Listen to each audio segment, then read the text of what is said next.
welcome to RC Lawn Chair Pilots. Yay! Welcome to our podcast. Video cast thing. Video pod to Documentary. cast you stuff. Hey! I'm not sure what that was. Welcome. Hey, this is our second one, and we're glad you're here with us, and we're excited about it. Last time, it was our introduction, just giving you like a heads up of who we were and what we're doing. This week, we're going to go into greater detail. So I'm Steven. This is Derek. And we're noobs when it comes to RC stuff. A little bit. I feel like I'm more of a noob than you are. Absolutely. Yes. But, that's good. So, as we kind of talked about in our introductory episode. Hold on. You might notice we're in a different place. Oh, yes. This is his. Welcome to my workshop. Yes. At least the half of it that you can see. The other half is behind you. Yes. And has more stuff. Yes. You'll get to meet it all at some point. Yes. You can't see that one. It's too bad. But too bad or too big? Too bad that you can't see that. Anyway. We'll get it down one day. Yeah. Forgot. Oh, yes. As we were talking about before, we're both kind of noobs. He's been doing it a little bit longer than I have, and he's dove down way deeper than I have. Yeah. But that's what we're doing here. Like, that's what we want to do here is share our knowledge that we get as we're traveling through this mess thing that we call several different hobbies. To start off with, here's a little bit of background of like my RC history. So growing up, gosh, just like most kids, I got an RC car. Oh yeah. Or a couple of them for Christmas or birthdays and drive the heck out of it. But then I used to take them apart. Yep. Sometimes I was able to put them back together and they continue to work. Yeah, I only took mine apart when they were broken. I took them apart, whether they were broken or not. Sometimes they went back together. Sometimes they didn't. But that was super exciting for me. And so I got into electronics because of that. Well, that has moved me coming around into RCs. And lately I've been doing drones, but as we'll talk about in this episode, I'm getting into some other things. So I found 3 of my old RC cars. A truck that I thought it's 10 wheels, but I thought it was powered by 5 motors. Yeah. But it's one motor trying to torque out all 10 because they're geared all together, which is crazy. So I found those and I've been playing with those. And that's kind of where my startings have been, is RC cars, but they're not hobby style, just like your Tyco style. Radio Shack, cheap stuff. Yeah. And the drones over the last 2 years or so. I got into the drones actually from a former employer. They had this innovation center, and I checked a drone out, and I loved it. So I saved up some money and went and bought one. Flew it around my house. I didn't know who it was. I was about to get my gun. You waved it off. Yes, but if it didn't respond to that, that's when I was going to go get the shotgun. So that's kind of where it all started. Derek and I, we've known each other as we went in before 6 years, maybe 7 years, right around that point. And 6. It doesn't matter. Yeah, and we both have an interest in RC stuff, and so we're like, after 6 years or so, hey, let's get into this together. So that's what we've started to do. So in the last 2 years, like I said, flying drones. I've been working on my RC cars, and that's kind of a more in depth of how I came in here and started. I'm gonna blame him for most of it though, because you can only blame me for the last week. 3, excuse me, because we have to include starting this. I'm only to blame for the last 3 weeks. And the last however else long, that's on you. The drone was on me, yeah. I'm not the one that told you to buy 2 DJI RoboMasters. That's true. Alright, so I also got an RC car as a kid. It was a little buggy style, so like the Baja racing buggies that you see. And I would tear that up around the neighborhood with my friends because they all had little RC cars. was always a nightmare when I had to let it charge for 4 hours, and then it only ran for like half an hour, which was pretty good running on a NiCad battery. I think it was a 4-cell NiCad battery that it ran on, so it did pretty good. But the 4-hour charging on a trickle charge was a nightmare. Yeah. Yeah, charging NiCads is the worst. Well, mine was one of mine. It was a 14-hour charge. Oh, jeez. And I got maybe 40 minutes, 30 minutes, maybe. That's still pretty good, but yeah, that's No. That's a long charging time. Oh yeah, it was crazy. All right, so I had that, and I ran it for years. So I had this RC buggy, would run all the time with my friends. Eventually, like all plastic models, they break because they can only take being bashed into a curb so much. Yeah. So jumped off the curb. Exactly. So eventually it just broke, and like first the fender broke off and all that stuff, and eventually got to the point where like one of the swing arms for the axles broke. So I'm like, okay, it's beyond useless now. So I took it apart, figured out how the motor and all that worked. That was cool. It was a little brushed motor, nothing exciting. But then I also have an erector set. So I took the back axle and like up to where it connected to the front. So that back half, and I strapped it onto my erector set and used it as a trailer for the cars I would build with my erector set. Nice. That's awesome. Yeah, I cobbled toys together. So that was as a kid, and then I had other little RC cars, but nothing memorable. And then when I was like 22, my father-in-law showed me his RC collection. He had there's 2 planes up there. They're the GWS Slow Stick. You can still find them. They're not an amazing plane. They're a decent little trainer, but he has 2 that he's passed on to me with various wings that are up here. Which you guys can't see. You guys can't see those. And then there's more wings at his house. But they were fun. They were a nice little trainer plane. I flew around a little bit. I flew on my own like twice. I flew with his assistants twice as well when I first started, just to get an idea. And from there, I decided I wanted to start getting into RC. So I printed out the plans for and cut out by hand a flight test tiny trainer. That's not that guy. No, that is a Gillows Piper Super Cub. That is a balsa model kit that is up there on top of the shelves that nice. I plan on building one day. I have 4 of those models. I got a screaming deal on them. So yeah, I cut out that. I flew it twice, and then it was beyond repairable because I had crashed it pretty hard into snow, and foam board doesn't react to water very well. Especially the just basic Dollar Tree foam board. It gets wet and falls apart. And then from there, just started collecting and building planes. I've had a couple since then.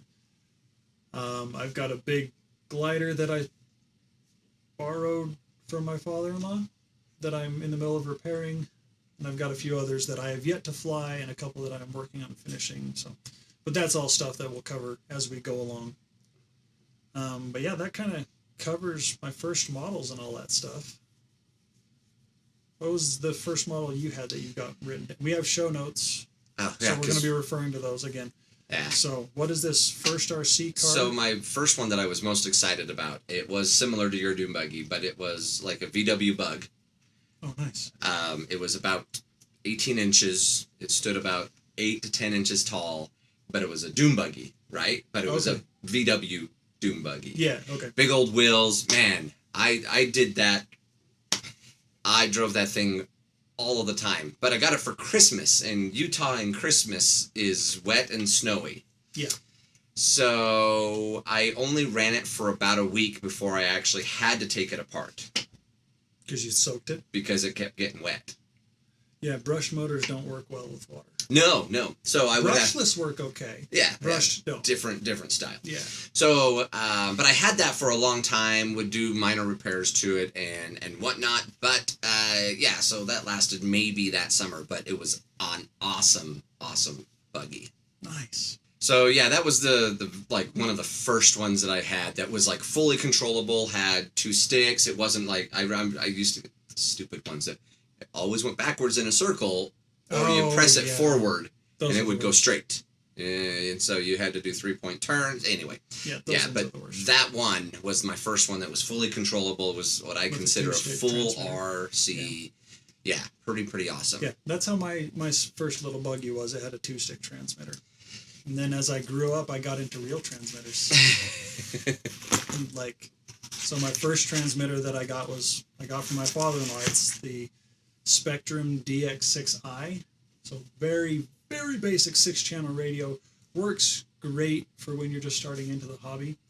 But as I've been growing in the hobby, I have realized I need / want more without spending $1,000. I need more.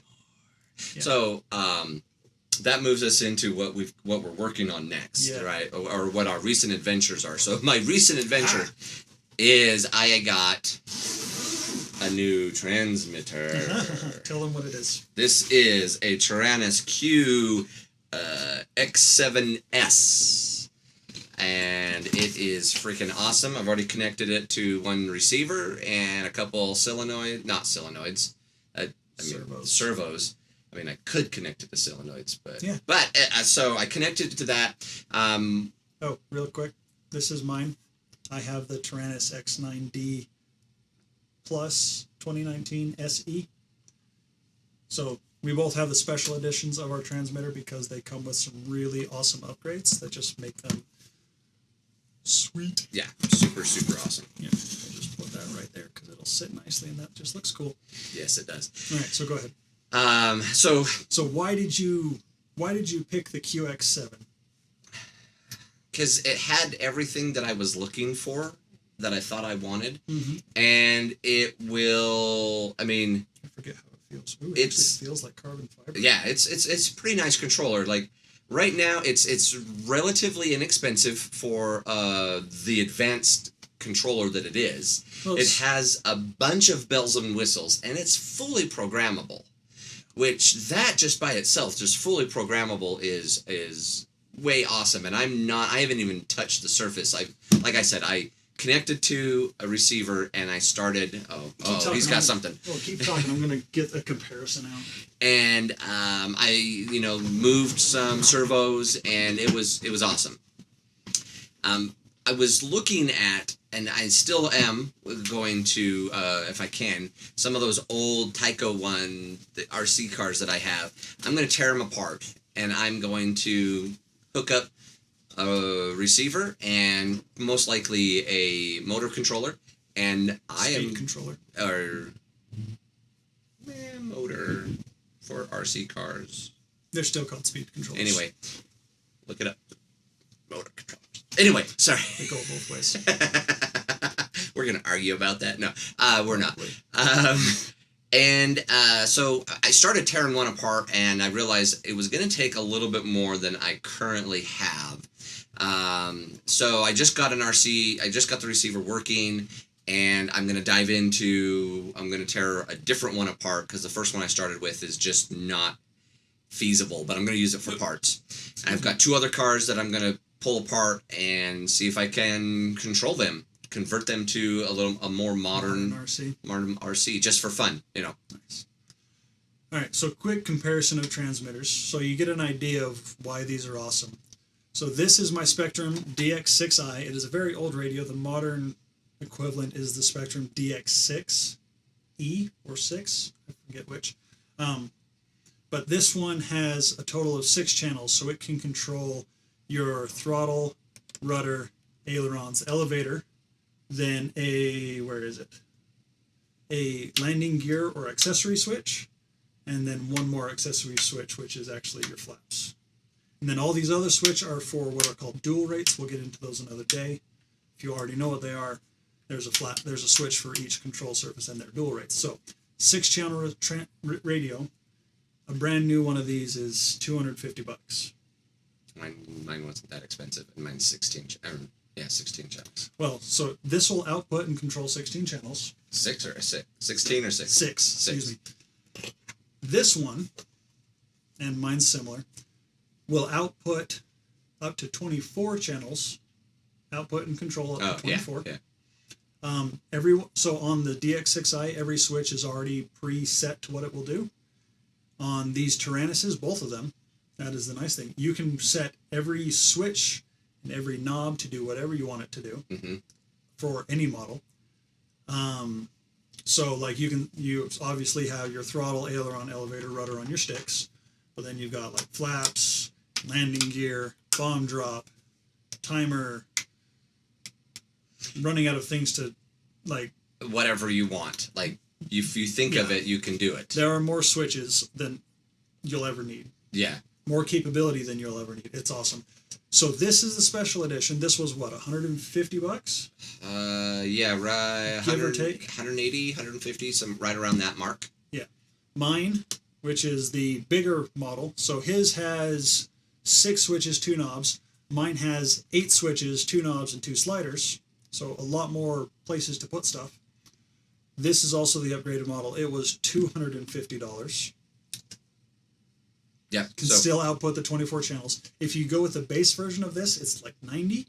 The base version of this is 150. No, it's 180. Yeah.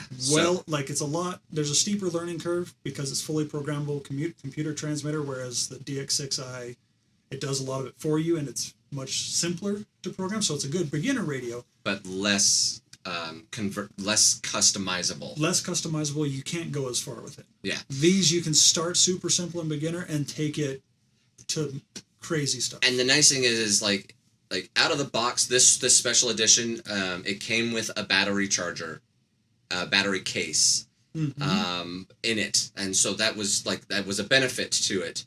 And we'll get into some of those heartaches that our friend is experienced with some of this. Yeah. But this special edition comes with that. So if you have the 18650 style batteries, it takes 2 of those out of the box. That's all you need. Yeah. And those are fully rechargeable, which is really nice. I just happen to take things apart that have those. So just 2 round cell batteries. But I also got an additional battery that will fit in there, and I can charge this one. So, these special editions have a charging circuit built right in. Super convenient. I'm running mine on the LiPo. How the devil? I'll let you do that before I break it. It's tight. So, mine is running on a 2-cell LiPo battery wrapped up in there. And it's nice because it's got the charging circuit built in, so rather than having to pull it out and plug it into my big battery charger, which I haven't ever done, except for the initial charge, I just plug in the USB in the back and it charges it. So the capability of these radios, I am surprised more people don't fly them. Well, actually, no, I'm not, because I am a little bit. Because Horizon Hobby is one of the biggest manufacturers and distributors of stuff, most of their planes that come with a receiver and stuff in them, or they're bind and fly, so you just connect it to your transmitter and you go, they're all Spectrum receivers. These will not communicate with that. These have their own protocol, so you can buy those, but then you pull out their receiver and put in your own. You have to change out the receivers. So you're spending an extra $40 that you don't need to. But that's what you need to do if you want to get those. Yeah. Plans. But so the FrSky, and it's spelled FrSky, but I've checked with them. It is pronounced FrSky. FrSky. Not Frisky, not FrSky, not FrSky. It's FrSky. FrSky. FrSky. I talked to them directly. Okay, cool. It's good to know. Yeah. So I love FrSky Transmitters. You had an adventure that you did. Adventure. And so much fun. Did you get that all edited and put on? No. So you haven't seen it yet. I'll probably finish editing the build video after this recording. Sweet. Here, I'll grab it real quick though. The flyer? Yeah. So last Saturday, right? Yeah. Last Saturday, he's got the proper terminology for it is a disc launch? Discus launch, right? Yeah. Discus launch glider. It has ailerons. Nope. It has rudder and the other thing in the back. That one. That I can't remember what it's called. I'm still learning. Quiet. Elevator. That's right. So it just has those 2. So this is an old discus launch glider, no longer in production. It was originally sold by Hobby King. They are a company that sells a lot of cheap models, but at the same time, good stuff. A lot of their stuff comes out of China, but what I had to do with this is it's a carbon fiber boom, and right down here where the boom meets the fuselage pod, there are a whole bunch of cracks running through there. So what I found was a company sells carbon fiber thread. Nice. So this is 12,000 count carbon fiber thread that I then wrapped around the cracked section and laid down a whole bunch of CA glue. It doesn't wiggle around anymore. And I haven't seen him crash it yet, so... Yeah, I kind of crashed it when we were flying it. If you look, there's a slight... Oh, yeah, I see. You got a little bit. There's a slight wiggle in the vertical stabilizer that I need to fix. But it's still flyable. Still flies great. So yeah, but we took that out. This was my second time flying a discus launch glider. My first time was 3 weeks ago. I went out to Georgia to visit my brother, and he's got a larger one. This is a 95 centimeter wing. He has one that's like 1.2 meters, so considerably bigger, and it's got ailerons on it. And he taught me how to throw it, how to fly it, and all that stuff. And then I came home, got this one working, immediately started flying, and it's awesome because we need to get out and fly it again. We do, and so the way it works is it's got this little hook tab stick, and you of course mount it to the rest of it, but you hold it by that little stick, and you if you'll have seen on our Instagram, I posted a video. Like you're throwing a disc. Yeah, like you're throwing a disc. You just sit there, you spin in a circle, and you just whip it up in the air, and it goes up however far. This one I was getting, maybe 50 feet up? I think the top, close to 50, 60 feet up. It's super light, so it's not going to go super far. But even then, like the biggest you can get a discus launch glider is 1.5 meters, because that is a competition-sized glider. If you want to look into the competition for discus launch glider, its designation is F3K. Okay. There's a whole thing on it, and they'll whip it up there, and they'll just catch the right thermals, and they'll sit up there for 10 minutes or more. You were not doing that. No, I was up there for I think your longest flight was like 10 or 15 seconds. Yeah. Was your longest flight. Yeah, I'm really not good. Yeah, and I took some horrible video with my drone. Some of it turned out. There's a couple good clips. I'll get it all put together, and in a week I'll hopefully have it out. So those of you who watch this on YouTube, you'll see that sometime in the future. Yeah. So yeah, we got that out. I got all that fixed out. We got out there. Even let Steven... I took it for a couple tries, and I didn't. Rob didn't do too horrible. You didn't? I didn't do too great either, but... I didn't cartwheel it. I didn't crash it. So some things we wanted to kind of go over, some stuff that we've kind of learned so far, just a little bit. So like I was saying, with these transmitters, our friend, Rob, we've mentioned him before, he is building an FPV racing drone, which if you're not familiar, FPV is first person view, so you wear the goggles and you're racing the drone. So he has found, well, he like when you're buying like your transmitter specifically, start with that. Make sure that you know that there's a battery case that comes with it.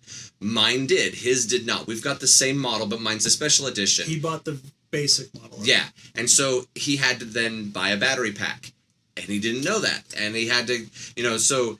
It took him like a month to get it just to power the radio. Yeah, so one thing that he found is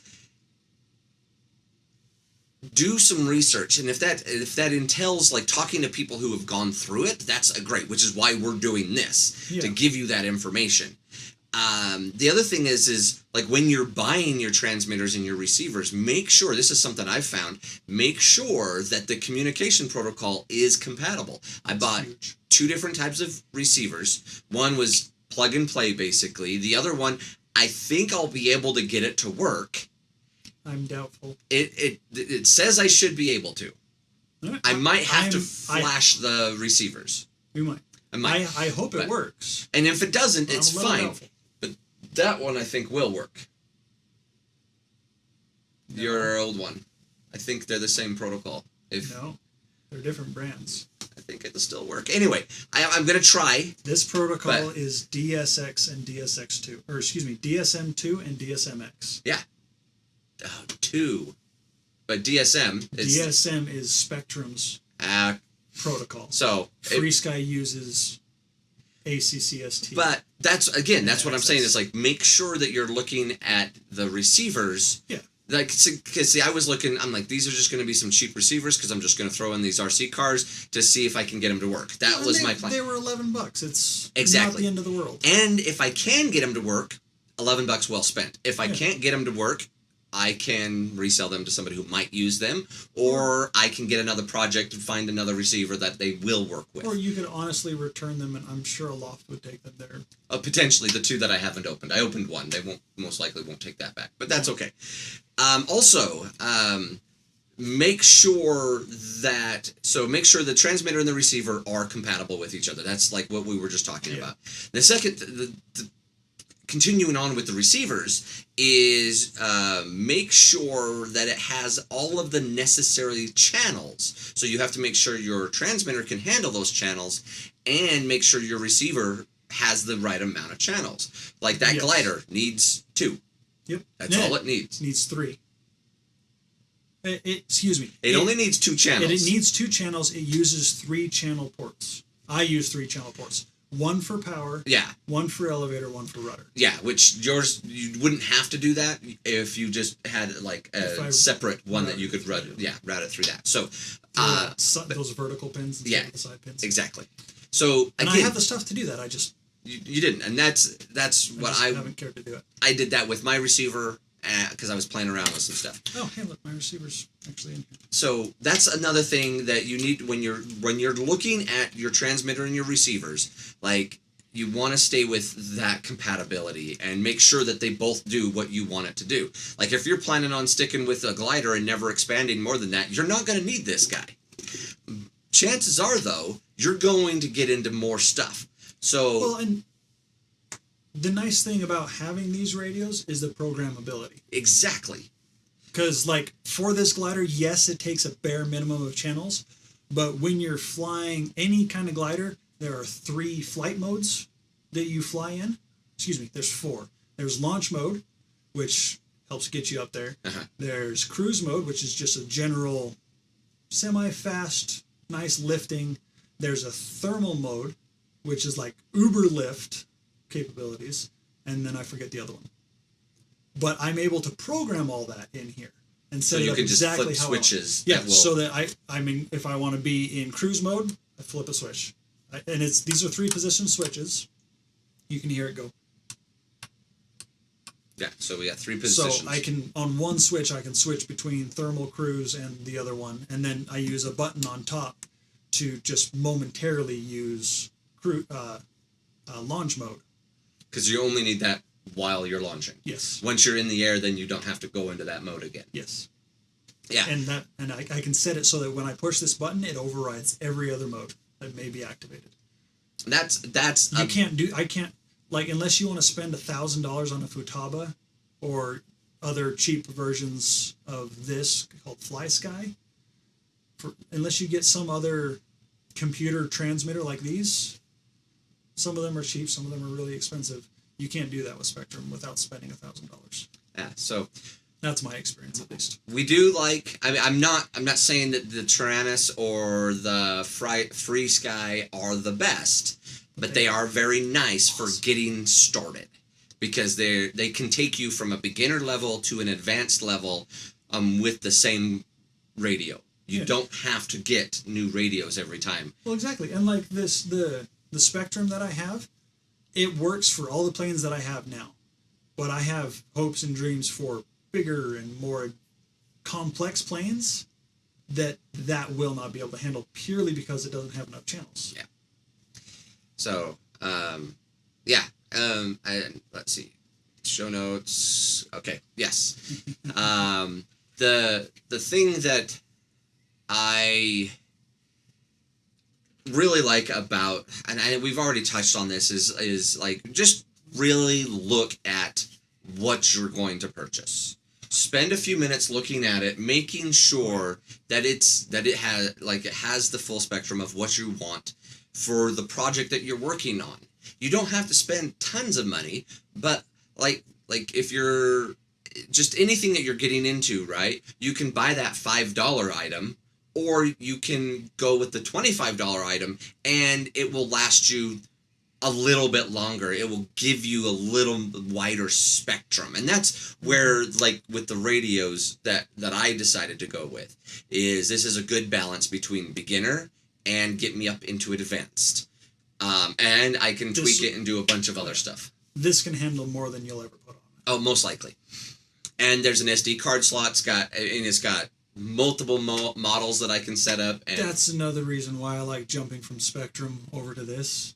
So that radio down there can hold 10 models. This can hold 60 before I expand the memory. Yeah, this is also 60. Yeah, that one I can't expand the memory. To get more models, I have to get a bigger transmitter, which is then more money. $5,000, $6,000, $7,000. So what are some things that you've learned? So there's a couple acronyms. The generic one that most people should know is KISS. Keep it simple, stupid. Yep. Because especially when you're starting out, don't get your plane up there and go, okay, I'm going to do all the loops and barrel rolls and Immelmans and figure nines and all that crazy stuff. Don't do that, because that's how you crash. Mm-hmm. Like when the first thing I actually flew, those ones? Slow sticks. Yeah, I know it. I'm pointing at them, but I don't remember. Yeah, slow sticks. And nobody can see it. So when I was first learning to fly those, my father-in-law just had me fly out, turn, fly back, turn, fly out, and just keep going back and forth. Because just figuring out how to turn and maintain semi-level flight, that's hard. Well, especially when you're only working with elevator and rudder. It's like really hard. When you let me try the glider. He just tossed it, and he's like, just keep it straight and as in the air as long as possible. Which is, I mean, you'd think it's a little more challenging than I thought it was going to be, but yeah. that was it.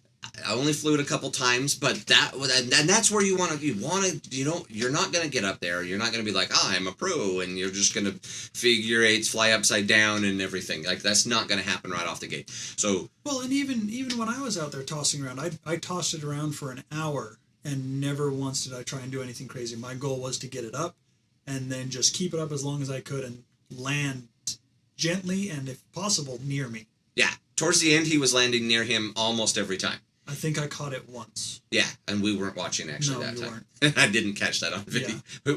We were watching me do the drum. So keep it simple. Just get when you get it up there, and even when you're setting up your radio, don't set up all sorts of crazy stuff. Just follow the instructions in the manual that came with your plane, or came with the instructions or whatever. Set it up the way they recommend. Fly it that way, get used to it, get comfortable, and then start tweaking things, then start going for the crazy maneuvers. And when you're doing crazy maneuvers, 3 mistakes high is the rule of thumb. 3 mistakes high. So high enough that you can, if you're up and you make a mistake and you need to be able to recover from it, that is 1 mistake high before you hit the ground. Got it. So 3 mistakes high. So when you're trying something new, you make sure that you can recover 3 different times. Exactly. So that's like 100 to 150 feet up in the air, depending on the plane. Yeah. I usually don't fly that high, just because I don't have sunglasses. $10, dude. $10. I know. I need to buy those. I've got some on my list. So there's that. The next acronym is check your crap. I was reading that.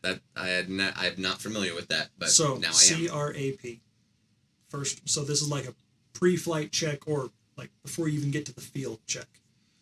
Mix of the two. First one, C, control surfaces. Check to make sure all your control surfaces work and they move in the direction they're supposed to. There's nothing worse than getting your plane up there and going to pull back on the elevator and it nosedives. I've done that multiple times. What's also fun is when you go to bank, if you've got ailerons, and it banks the wrong direction. Thankfully, that one's a little easier because then you just have to think backwards. But still. The second thing, R, is check for rips and tears, because those are your weak points, and those will be the first things that break, or the first places it'll break. Also, then A is angles. This one's a little more weird.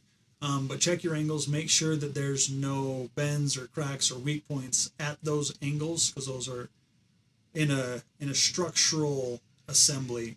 The angles are the weak points. Any corners are weak points. Because that's where you're connecting. Oh, that's where you're connecting, but that's also like on this wing, there's a corner right here. This is an angle. The weakest point along this entire wing is going to be right here, which is conveniently why they have it reinforced with carbon fiber. But if I'm flying along and there's too much load on these wings, it's going to snap here in the middle before it snaps on the ends.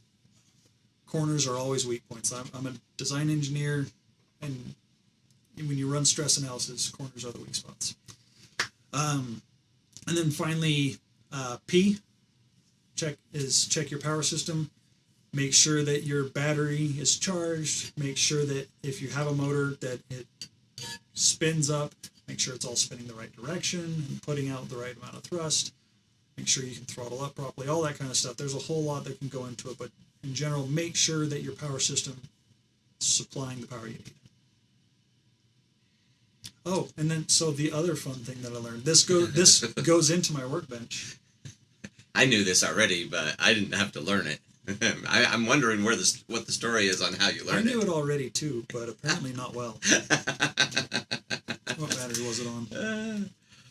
Okay, so I've got a whole bunch of batteries. A lot of them I inherited from my father-in-law. A lot of them a couple of them I bought.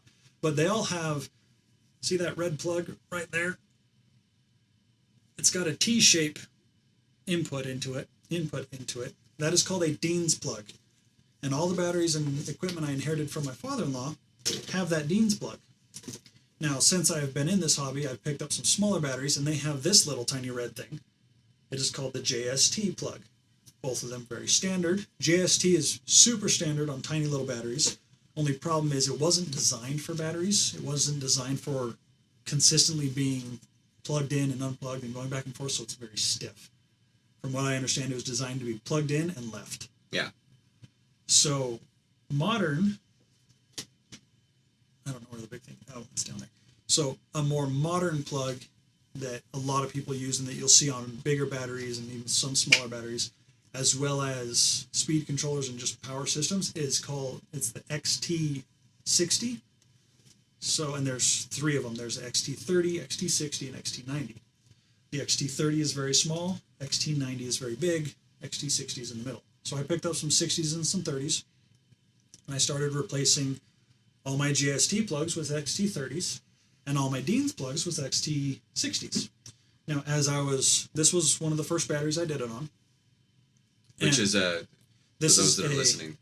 Huh? For those that are listening instead of watching. Oh, yeah. So this is, yes, sorry. This is a 500 milliamp capacity, 3-cell, 11.1 volt LiPo battery. So good solid battery, weighs a few ounces, not a whole lot, not too big. But I went to go and cut off the old plug. I'm just like, I'll just put both wires in the crimps at the same time, and I do that. And I start cutting through, I get through the silicone coating, and I just see a bit of smoke pop up, and I see some sparks. I'm like, oh shoot, I shouldn't cut those at the same time. So I almost started a fire with one of my batteries. And LiPo fires are a huge issue, so don't do that. So I did that once. I haven't had much experience with electronics. I almost let all the black magic out of this. Oh yeah, you did. Thankfully I didn't. But after I made that stupid mistake, what I would do is I'd cut one, and then I'd cut the other, and I'd strip off one and leave the other one covered so I didn't actually connect them. Then I'd tin the one wire with solder and then get it on the connector, and then I'd strip the other one, tin it, and get it on the connector. And I did the rest of my batteries like that without any other issues. As he tells us. But I still have a lot more I need to do. So the possibility is still there. The chance of me lighting a battery on fire is still there. So, sorry. When you're doing anything power related, don't directly connect the power wires on your battery. No, that's bad form. So, like, the rule of thumb is when you're playing with power, you want to make sure you've disconnected all the power. Now, when you're directly working on the battery, on the power source, it's a little different, right? But rule of thumb, just in general, first, you don't cut the black and the red wire at the same time. And it's like second, defusing a bomb. Yeah. Cut one at a time, not both of them. And second is, if you can, you remove the power. In this case, you couldn't, but... I was removing the power by cutting off the wires. Yeah, you were letting all the magic smoke out. Yeah, you'll hear that a lot when you're working with RC stuff, is if you see smoke, it means you've... Let that... If you fry a component and you see the smoke, it means you've let out all the magic smoke, so it won't work anymore. Yeah. Well, sometimes I've had things where I've let the magic smoke out more than once, and they kept working. Some stuff, that's why it's called black magic. Uh-huh. All of this runs on black magic. I don't care who you are. So, what do you got on your workbench? What do you currently so much got on your workbench? So you have, oh my gosh, your list is... I've had a busy week, 2 weeks. Your list is ginormous. But we've already talked about a lot of it. So first off, I did my battery connectors. I still have a whole bunch, but I changed out the connectors on the batteries I use the most frequently right now. The other batteries are for bigger stuff that I don't have working right now, or I'm not using right now. So I'm not worried about it yet. So working on that. I got the Discus launch glider. That was one of my projects this last 2 weeks. I got it connected up. I got everything set up properly. I actually fixed it. So when I first plugged it in, it defaulted to my rudder over here with my throttle and my elevator over here, where it's both of them where they're supposed to be. But when you're flying, this is considered a 2-channel airplane, because your only 2 channels are those 2 control surfaces. When you're flying a 2-channel, it makes it a lot easier when you can, at least for me personally and a lot of people I've talked to, when you can do the elevator and rudder on the same stick, and then just have this stick do nothing, just leave it dead. So I figured out how to get them onto the same channel, whereas when we were flying last Saturday, we had to use both sticks, and that was just ridiculous. It's actually relatively easy to do that. It's not bad, it's just inconvenient. Yeah, you do have to change it, but yeah. It's... So when I fly 2-channel, I like to have them both on the right stick.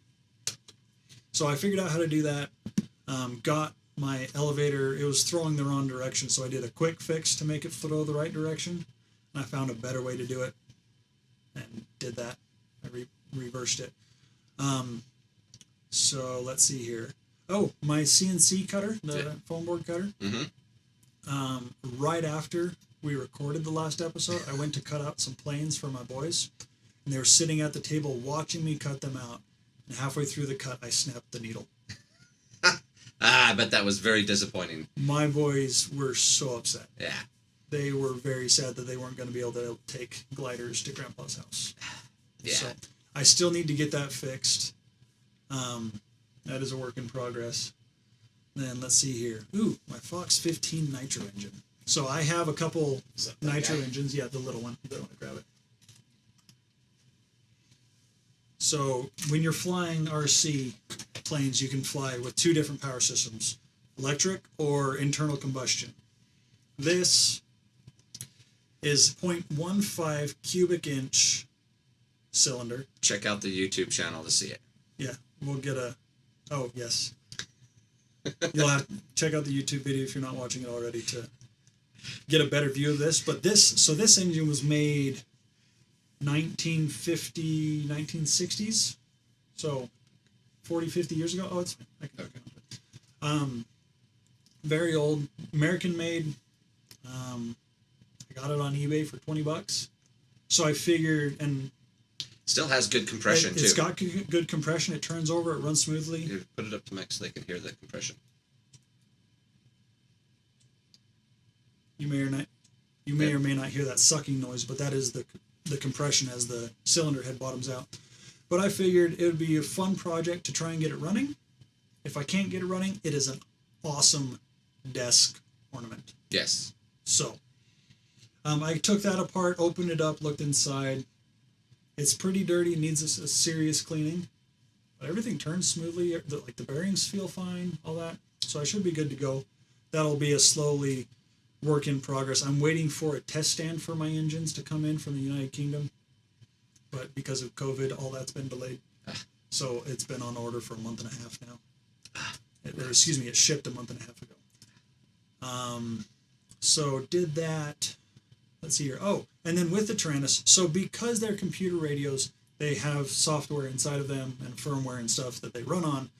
And FrSky works with a company called OpenTX. That is the operating system. OpenTX is what it is. And they regularly come out with updates. And I just recently updated to the most recent one and found out that there's a lot more to it than just plugging it in and telling it to run update. Because inside there is the operating system, OpenTX. Uh-huh. There's the bootloader firmware. There is the internal transmitter module, so what actually communicates with your receiver. There's a firmware for that. And then there's firmware for your receiver. Yeah. All four of those, the transmitter and receiver firmwares have to match. The other two, they just have to be able to support the firmware for your transmitter and receiver modules. I didn't know about the internal transmitter module, so I spent I spent 3 hours trying to figure out why I couldn't bind my receiver to my transmitter. And then I watched some videos and talked to some people on Facebook and finally figured it out. But I got everything updated so now it runs on the newest protocol that FrSky has, which is the Access protocol. So I can handle the 23 or the 24 channels. I can bind 3 receivers to one model in here and put all 3 of those receivers in my airplane or whatever and have them either be as backup redundant receivers in case one goes out, or if I understand right, I can turn 3 6-channel receivers into essentially one 18-channel receiver. That's very cool. And that takes us back to what we talked about earlier about some things we've learned is making sure that your transmitter and your receivers are all compatible with each other, and that includes when you're updating the firmware. Yeah. Thankfully, I know how to do it now, so when Steven and Rob need to update theirs, I can help them. But thankfully also, you don't necessarily have to. No. Like, I didn't have to update those. I decided I wanted to. I will probably update the OpenTX on this, but I don't know that I'll mess around with the transmitter or the receiver unless it's necessary. But I may not even update it. I may just add some, because there's some cool splash screens and stuff you can do to it. So it's so customizable. It's awesome. Yeah. So yeah, that is my workbench. Ooh, but upcoming projects. So that's what I've been working on. Upcoming projects. I have. In our last episode, I mentioned that Phase 3 EF-16. Yeah. The ducted fan jet. It's up there in its box. I have everything I need to finish it. Oh, nice. I'm going to begin work on that. Will you be able to fly this at the park? Yes. Okay, cool. Yeah, it's as long as that box is, so I can't see it. It's like 35 inches long. Okay. And I think the wingspan is only 18, maybe. It's not super big. So yeah, it's definitely a park flyer sized. So yeah. What's on your workbench? So I kind of briefly talked about these. I've got those 9.6 volt RC cars. I took one of them apart already and realized that because I'm going to convert them so I can use this, I realized the one, it's not going to work. It's the 10-wheel one? Yes, the 10-wheel one. There's going to be a lot of... I might later one day do it, but right now I'm just going to scrap it for parts. It's not very effective. It would be fun, but I would have to modify everything about it. Yeah, the geared system all the way across it. The whole thing, yeah. Everything would need to be modified, which would be fun to do. But so I've already taken that off, and I'm using the battery connector for that to so I can put the batteries onto other things. So I've already done that. The next thing is I've got an RC the race car. The buggy one? No, the sports one. Yeah, it's kind of a buggy. The black one? Oh yeah, I guess it's kind of a It's a buggy style. Yeah, it's buggy style. I'd like to fix that. That one you stand the best chance of. Semi-hobby, like it was back when like hey, this is a hobby. You can buy different crystals to change the transmitter frequency and receiver frequency. Old school FM transmitters. Yeah, so I may that one I'm gonna convert out, and then I've got a big 4x4 truck that's like it's a Tyco cheap. The controller's horrible. So that one I'm gonna have fun tearing apart and putting a transmitter in it, a receiver in it. So those are what's on my bench right now. Let's see, what else do I have? Oh, it's not on my bench, but it's coming. Oh yes, I've got an elf glider coming. So tell them what that is, because it's cool. It's a glider. I didn't do discus launch glider. Yeah, sorry, it's a discus launch glider, just like this guy. Same size as the one I have here. Yeah. It's slightly different. That one does not. It only has 2 channels also, and it comes with everything but the receiver. Yes, which is super convenient. Yeah, so all I got to do is drop in my own receiver, which fortunately I already have one. And you got a perfect one for it. Yeah, and then battery. I'll need to throw a battery, which I've got some old. Does it not come with one? I don't remember seeing that it came with a battery. I was looking at it today. I thought I read somewhere that it comes with a battery and built-in charging circuit, so you just plug into the charging circuit to charge it. Okay, that'd be cool. It may or may not have a battery. We'll update you. Yeah. It ships tomorrow. So. But that is the Elf DLG. It's from, what was the website? Connecticut. Something Customs. Yeah. Let me get rid of my show notes for a second, and I will pull it up because it's in my email. Sweet little glider. It's $180. Yes. Which for a plug and play kit is pretty awesome. Like, that's hard to argue with. Kennedy Composite. Kennedy Composites. So it's in the U.S. It's out of Texas, if I remember Yes, right. they are out of Texas. Which is super convenient right now with everything going on. Yes. And like I said, I reached out to him today and just had asked what the status was, and it will ship tomorrow. Awesome. What color did you get? I want to say I got the blue one, but I don't remember. There were 4 colors. There were 4 that were available, yeah. And I want to say it was either the green or the blue. Sweet. I don't remember. Blue will be good. That'll be easy to see in the sky. Yes. Most days. Well, yeah. If I were to get one, I would have gone with red. So awesome. That'll be fun. Yeah, so that'll be fun, and once it gets here, if it has the battery, all I have to do is throw in the transmitter, and I'm ready to go. Sorry, yeah, throw in the transmitter. It won't fly anymore. Throw the transmitter at it now, and then just throw in the receiver, and I should be good to go because I've already got the receiver paired. So obviously I'll check my crap, but yeah.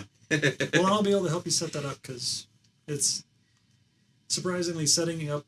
With any transmitter and receiver, setting them up to make sure that everything's working can get pretty involved.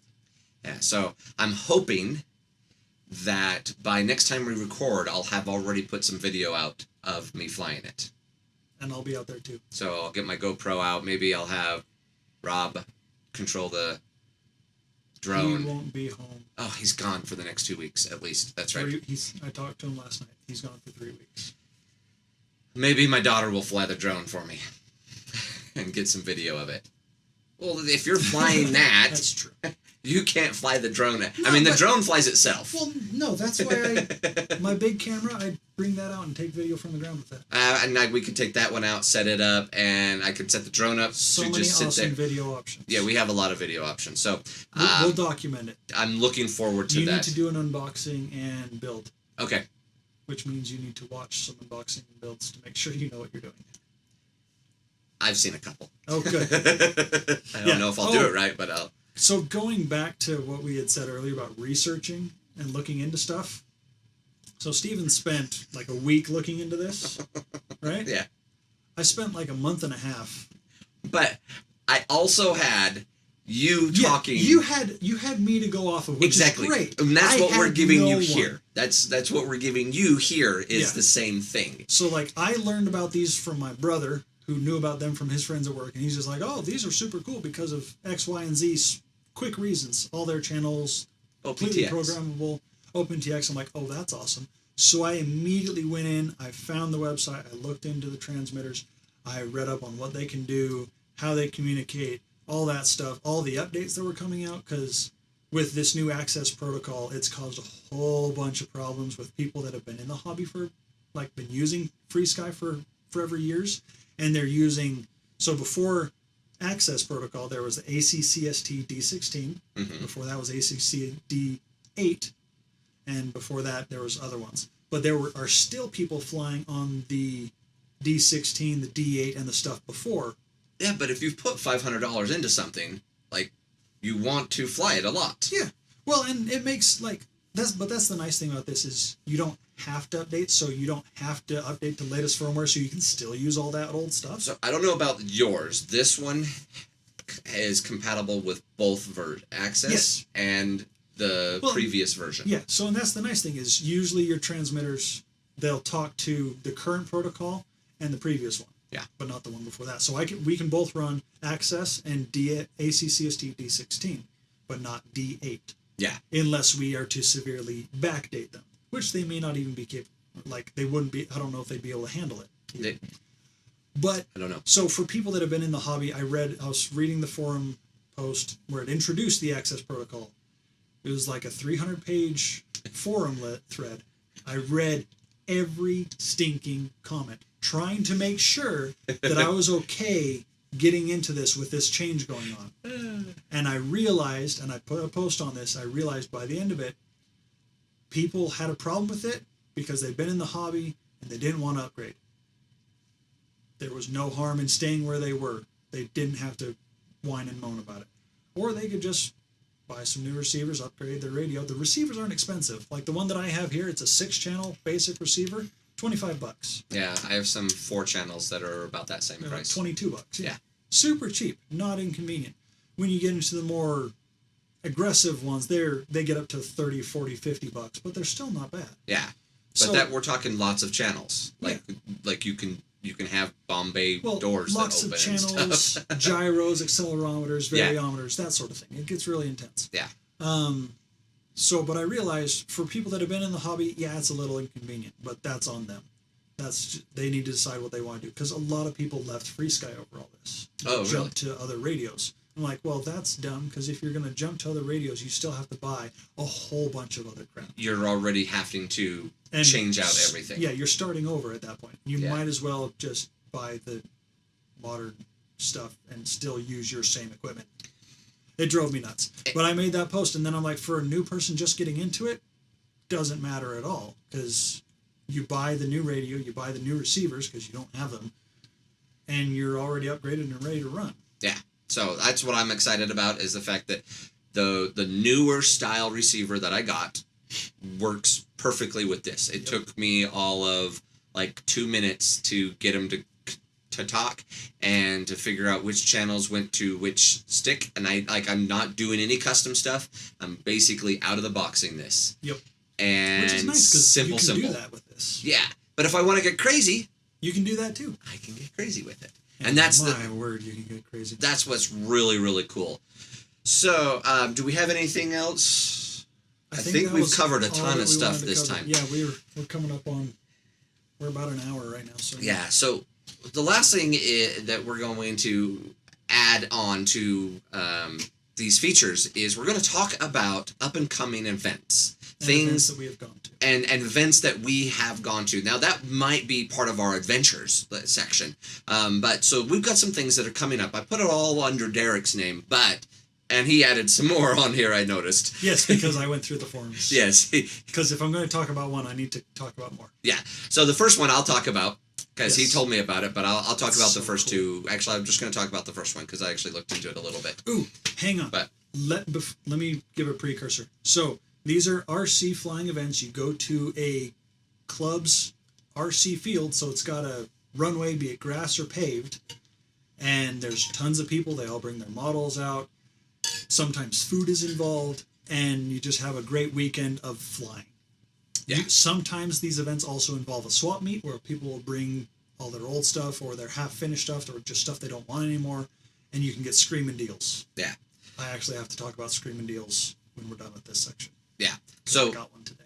all the first one that Derek told me about, and then he updated the list. Yep. Is the Thursday is happening at the so we live in Utah. A lot of our events are going to be Utah events. Yes. But we're also going to bring up other nationwide events. So, but the first day is happening at the Ute RC field at the south side of the Utah of Great Salt Lake. That first day, they will have a gas-powered plane and some large-scale glider models, and they will be doing aero tows. So if you bring in your larger-scale glider model, like my 2-meter glider I have, but here, I'll go through it. So all of this, if you're part of rcgroups.com, it's the huge RC forums. These events are listed there. You can go there for more details. We'll put a link in our show notes, description stuff. Yeah. We'll put links to them. All right. So for the Soar Utah event, the Thursday and Friday, they'll be at the south side of Great Salt Lake. They will be doing an aero tow. So they'll have a gas airplane to tow up the big gliders, and then you can fly them down. Of course, bring your own glider. Saturday and Sunday, they will be flying at the point of the mountain, north and south sides, because the wind shifts here in Utah. And that'll just depend on the day and time and wind. And then Monday, they'll be going up to Francis Peak above, what is it above? It's above Clearfield area in Salt Lake, and it looks out over the valley and the lake, and really awesome view. But they'll be doing some high altitude slope soaring, and you can drive your car up that way. So lots of cool stuff going on there. You want to talk about the other one or the next one? So there's one going saying. Sorry, really quick. People are coming in from all over the western U.S. for that event. Oh yeah. People come in from multiple states to come to all these events. It's awesome. So Derek found this St. George Electric Festival 2020, the September 25th through the 26th. Yep. That would be a fun one to go down. I'm not sure what all is going on with that, but that would definitely be fun. That's so I have family that live down in Hurricane, which is not far from St. George, so that might be something I'm going to look into doing. Nice. There's the Small 2020 in October 22nd through the 25th. In Mayflower, Arkansas. Mayflower, Arkansas. So if you're in the area. Mm-hmm. So the small event is for smaller electric models and some gas models, but it's all park flyer size, so less than 30 to 40 inch wingspan. So really small planes, but it is a huge event, lots of people, lots of fun. From what I've heard, I've never been. I want to. The next one coming up next big event is NEAT 2020. That is September 17th through the 20th in Downsville, New York. I forget what's all involved in that event, but you can get on RC Groups and look at the listing, and they'll have more details there. And then finally, which is a really cool event, is BEST, B-E-S-T 2020, Mm-hmm. Best Electrics in South Texas. Again, an electric event. Date and location on that one are still up in the air. Because of COVID or other things, the people that ran it before stopped, and it is now being taken over by Lee Ray of RC Roundtable podcast. He is heading up, getting that going again, and he's got a couple locations nailed down and a rough time frame of late September to early October. So follow the RC Groups, pay attention. We'll keep track here and let you know more as we learn more. But yeah, those are the upcoming events. We're going to try to. I'm going to Soar, Utah. I would like to go for a day or two, a couple of them. So I'm planning on that. It's on my calendar. Yes. For all these events, and from what I typically understand, all RC events, AMA membership is required. So you must be a member of the to fly. To watch, you usually don't need to, or you don't need to. So Academy of Model Aeronautics, you have to be a member. It's for a regular adult, $75 a year. But that's not too bad. No, it's not bad. It gives you insurance and a whole bunch of stuff. We'll get into that another day. But that is required to fly at any of these events. And then typically there's also a landing charge if you're not a member of the local club. So for like St. George Electric Festival, if you're not part of the St. George Club, it's usually $15, $20 to $30, depends. For Soar, Utah, they only require AMA membership. If you want to fly there, they're requesting a $40 landing fee, but it's not mandatory. Cool. So I may get my AMA card in time for Soar Utah in September. Very awesome. I don't think I'll be getting mine by then, but I'm not sure. All right. So anything, last comments, last words, last thoughts? I don't think so. All right. Well, thank you for joining us at this one. Yeah. We're going to really try to be pretty regular every other week. And that way we can go do adventures in between and actually have some more things to talk about and learn about more things like, you know... How to fly a DLG and how to set it up. Yeah. So I'm excited about getting the ELF discus flyer. That's going to be fun. So, and yeah, that's all I've got. Follow us on Facebook, Instagram, Twitter, YouTube, wherever you're listening to us or whatever. Instagram, Twitter, and Facebook. I'm in charge of Facebook and Instagram. He's in charge of Twitter. I'm posting stuff every couple days, just as I do things. I don't know if you've posted much on Twitter. I have not. I need to actually look at Facebook so I can put some of the stuff that you put on Facebook Just on Twitter. Copy it over like I do from Instagram. Yeah. Yep. So Follow us on there. Get involved. Tell us what you're working on. We want to hear. Let us know. You can send us an email at rclawnchairpilots@gmail.com. Send us an email if you want. Tell us your story. We'd love to share it with everybody else that's listening. Yeah, tell us how long you've been in and what you're piloting. Yeah, let's hear what projects you're working on. That'd be fun. Cool. Well, thank you. And do we have a catchphrase? Oh, wait. When flying inverted, yeah. Up is down and down is expensive. Yeah. RPM is how fast how hard you hit the ground, or how fast you're going when you hit the ground, and torque is how far you have to dig to get out. Yeah, that was funny. Thanks, guys. See you guys.